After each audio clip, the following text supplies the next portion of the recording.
শ্রাবণের মেঘগুলো জড়ো হলো আকাশে, অঝরে নামবে বুঝি শ্রাবণের ধারা হয়ে। সো এই এভরিওয়ান, ইটস মি রুমানা। কেমন আছেন আপনারা সবাই? মেঘলা আকাশ, ঝিরিঝিরি বাতাস, আর সেই সাথে মনে হচ্ছিল যে কোনো সময় শ্রাবণের বৃষ্টি যেন ঝরে পড়বে।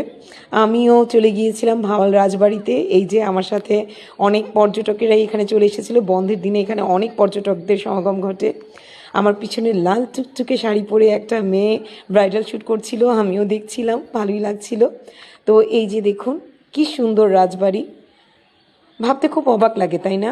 একটা সময় যেই রাজবাড়ি ভাওয়াল রাজার দখলে ছিল, আর আজকে সেই রাজবাড়ি জেলা প্রশাসকের কার্যালয়। আরেকটা ব্যাপার ভাবলে অবাক লাগে যে মানুষ আসলে সময়ের সাথে সাথে কতটাই না পরিবর্তন হয়, কোথা থেকে মানুষ কোথায় চলে যায়। একটা সময় এই রাজবাড়িতে হয়তো কোনো মানুষ ভয়ের কারণে বিচরণ করতে পারতো না, আজকে সেটা উন্মুক্ত। কত মানুষে না আজকে এখানে সমাগম করছে এবং কত পর্যটকরা ঘুরে দেখতে পাচ্ছে। সময় মানুষকে কোথায় নিয়ে যায়, সময়ের সাথে সাথে মানুষের কত পরিবর্তন হয়।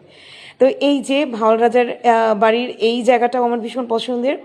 আমি অনেকক্ষণ হেঁটে ক্লান্ত হয়ে গেছিলাম, তখন ভাবলাম যেখানে বসে পড়ি। আমার মতো অনেকে এখানে বসেছিল, ছবি তুলছিল, আর আমিও ভিডিও করছিলাম স্মৃতিগুলোকে ধরে রাখার জন্য।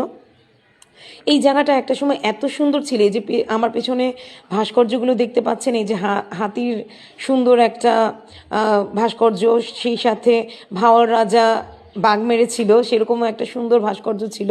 এই যে হাতির মুখের অবয়বটা, জুলাই আন্দোলনের সময় কে বা কারা এগুলোকে নষ্ট করে ফেলেছে।